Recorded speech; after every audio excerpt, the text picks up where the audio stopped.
Welcome back to the Spiritual Download. Today we're talking about the third eye and my experiences with third eye opening and activation. So your third eye is the sixth chakra in your chakra body. And it's really important to know is that it's not the same as your physical body. So in other parts of the world, especially India, that know about the chakra system, they might get them connected with your physical body, and they might not see a disconnection in their belief system. They might say that like your physical body and your chakra system are all a part of you. But in the West here, we see that we're mostly our physical bodies. But as we learn more and more about spirituality, we see that we are all the levels from top to bottom. You can kind of imagine that your physical body is the bottom body of all of your spiritual bodies. And also to consider your physical body a part of your spiritual bodies. So the physical body is a spiritual body. This is a physical world, but it's also a spiritual world. And to know that is one way is your third eye activation. So your crown chakra is the top one. And then your third eye is your sixth chakra. And one of the main things that your third eye can do is see the light that is coming down and descending from your crown chakra. That's one of the most important things from my experience of third eye activation is your connection to the next realm, kind of the realm of, in Christianity they call it heaven, but it's here. It's where we go when we die, when we leave this physical realm, but it's also here. And you can know that when you open your crown chakra and your third eye. Now, your third eye can see things like light descending down from the crown chakra, which the purpose is healing. So the purpose of the third eye is to see how you are being healed.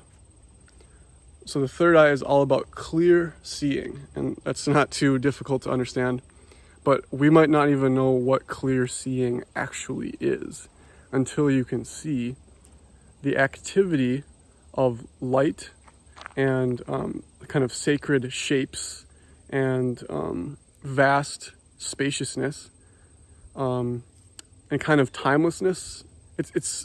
And the space is so vast that it seems spaceless also.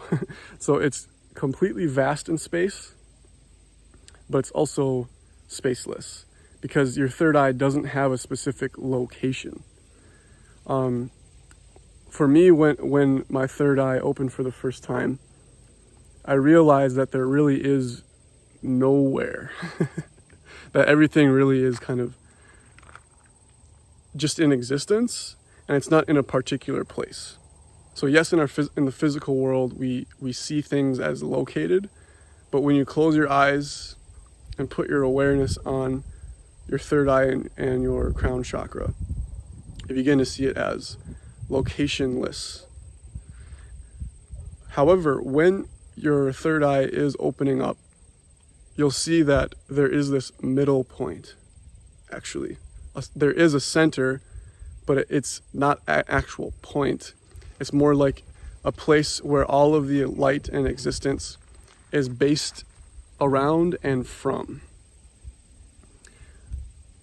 And one example is you might see a triangle in the front of your eye. This could happen to you in a deep meditation. And one way that you could do this is, for me, I imagine a lighthouse. So you can look this up in Minnesota on Lake Superior. There's the Split Rock Lighthouse. And so if you look at a picture like that, imagine the lighthouse at midnight, and the light is shining across the huge Lake Superior, which I think is the biggest lake in the world. So you quiet your mind, get into your breath, you close your eyes, and you imagine infinite space and timelessness. So you go out of time. Imagine that time didn't exist. However, you could say that the moment does. You could say that like this moment does exist. So just closing your eyes in the moment and envisioning that lighthouse in front of you. But it's not really in front of you, it actually is your spiritual body. So it might be very accurate to compare it with your dream world. So when you're dreaming, where is the dream? Right? It's not really, doesn't really have a location.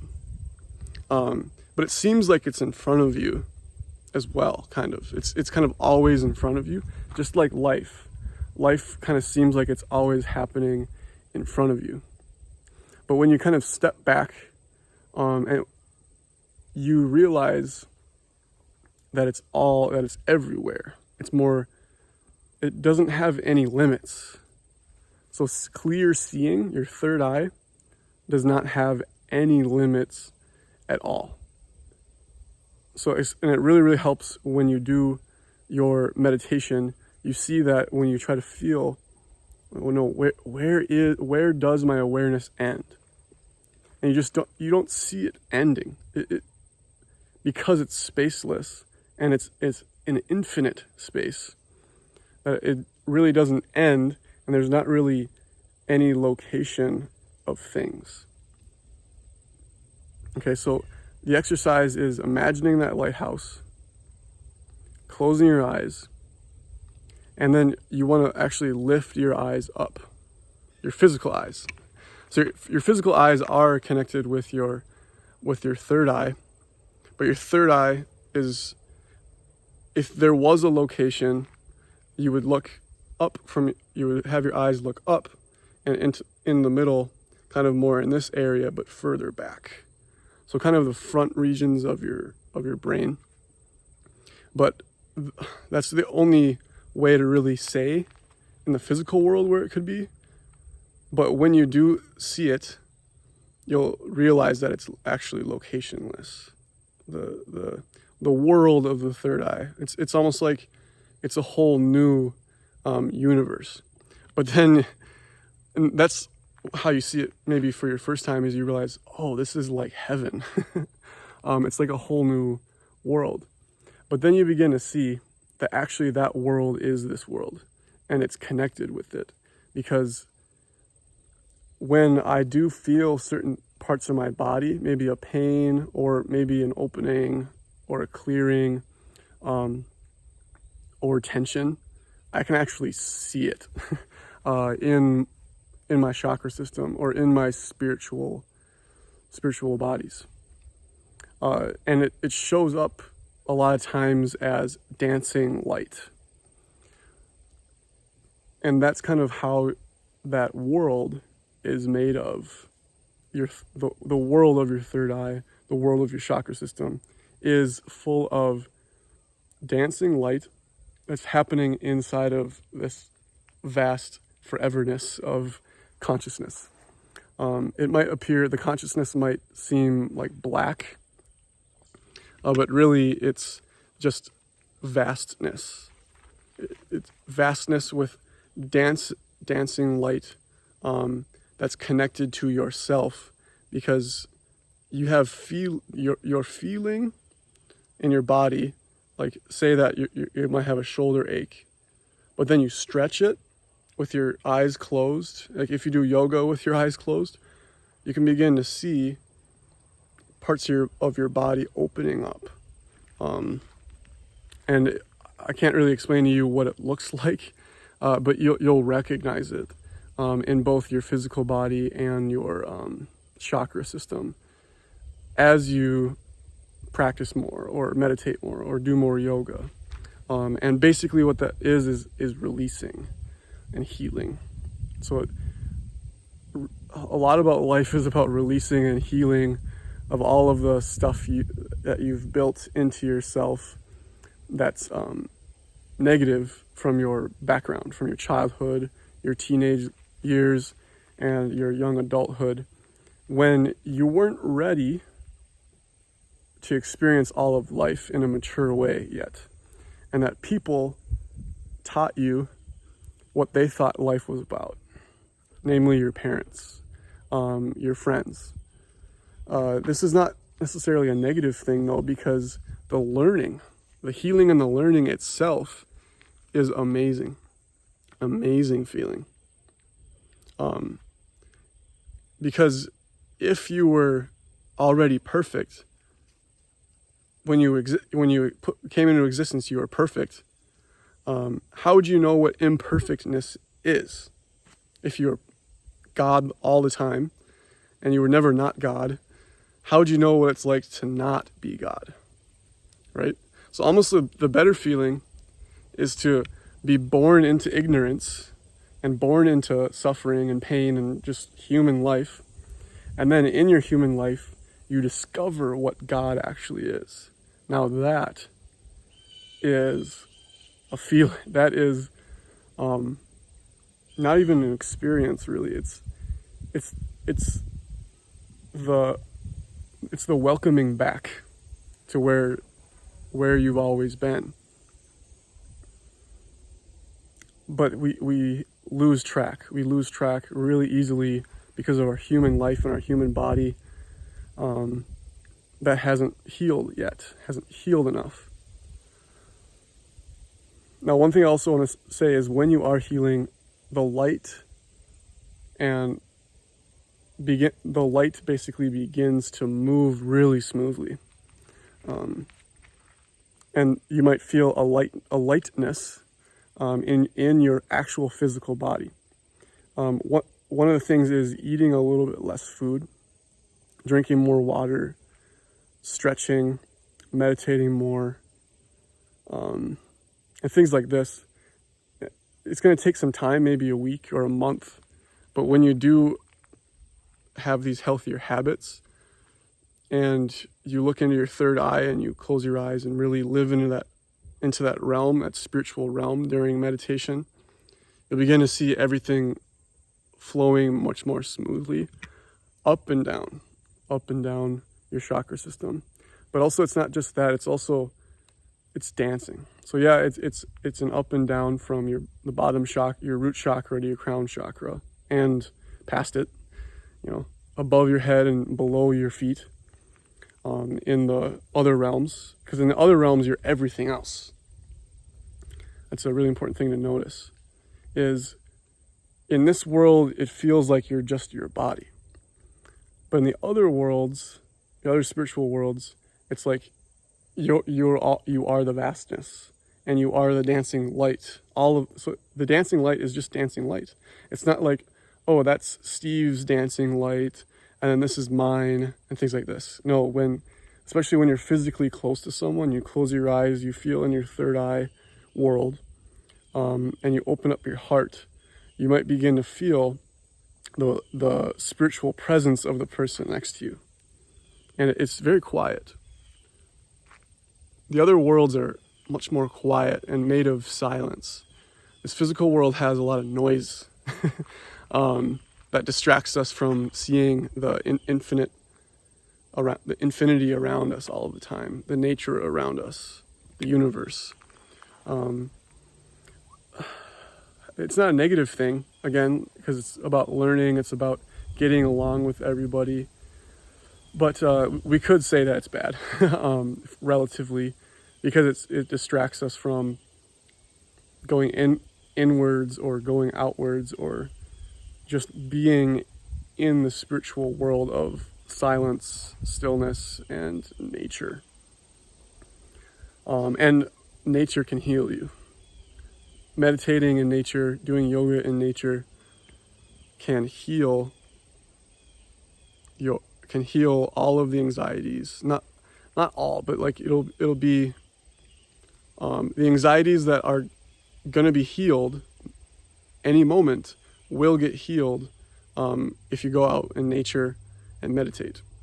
Because it's not like, there's certain things that need to be healed before other things need to be healed. Like you probably should clean up your diet, and then your physical body will start to feel better before you can deal with your heartbreak. For example, in college, if you broke up with your boyfriend in college, you might be carrying that pain in your actual heart, in your kind of your human heart towards the front of your heart. That's and you might be crouching over and covering it. So that's actually how our physical body is connected to our spiritual body. Is we kind of physically cover our spiritual body. I mean, one example is with your third eye, is that you got to expand like your head and your eyes. It's really weird. My eyes actually do weird. I'll just say this: my eyes do weird things. Ever since my third eye opened, maybe a year or two ago, my eyes like follow the white light automatically. A lot of this is when meditating with my eyes closed, or when I'm by myself. I even do it with my eyes open. But it's kind of like you want to have your eyes lift up and look into, the world of your third eye and your crown chakra. But also, like, you use your third eye and your physical eyes to see everywhere, including in your physical body as well. But the idea is you actually can feel. It's almost like healing is automatic, or like let's say this: there's an intelligence to healing. And it's not coming from your own human brain. It's that the healing and the universe in which the healing happens is intelligent, and it knows exactly what it's doing. You could call it God if you want. Basically, God knows how to heal you already, and knows the best ways for you to be healed versus someone else, because we all have different bodies, all have different spiritual bodies. So we don't know what needs to be healed first, but God does, if that makes sense. So I don't know what you need to heal first. I also didn't know for me what I needed to heal first.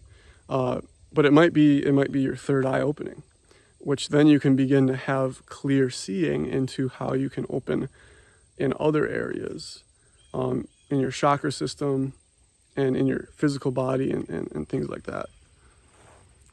So that's most of the video here. Last thing I'll say is make yourself connect your physical body to the real world. Let's call it the real world. Connect your body. You want to get relaxed, calm, but also kind of like expand your body. Like when you're healing your third eye, you might feel your head begin to expand, your physical body, and relax and stretch. It's almost like, can you imagine what it's like to stretch your skull? Well, how do you do that? Well, there's not like exercises to do that.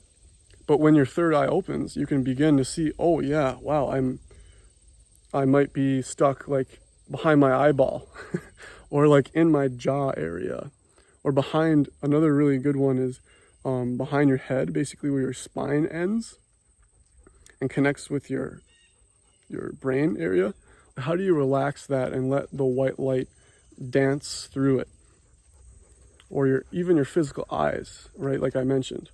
How can you let the white light of spirituality use your physical eyes?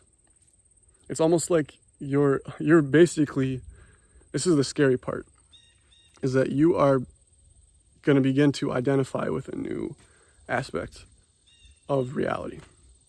You can call it yourself. You could say basically you're going from identifying from your physical body to now basically the universe, or the spiritual realm of the universe.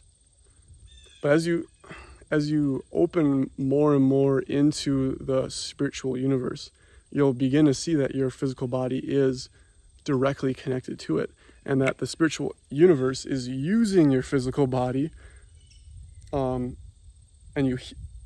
through healing your physical body, becoming a better person, becoming a better meditator, things like this. Now you can bring that spirituality. You can bring heaven into your life by transforming your whole body. You're going from your old self, what you've always thought that you were, the limited, small self, to now you're expanding. Now you're becoming the whole universe. You're becoming the earth. And I mean, doesn't that make sense? Because the universe and the earth know how to heal you. They know what you have always been and what you're supposed to be, what you're meant to be.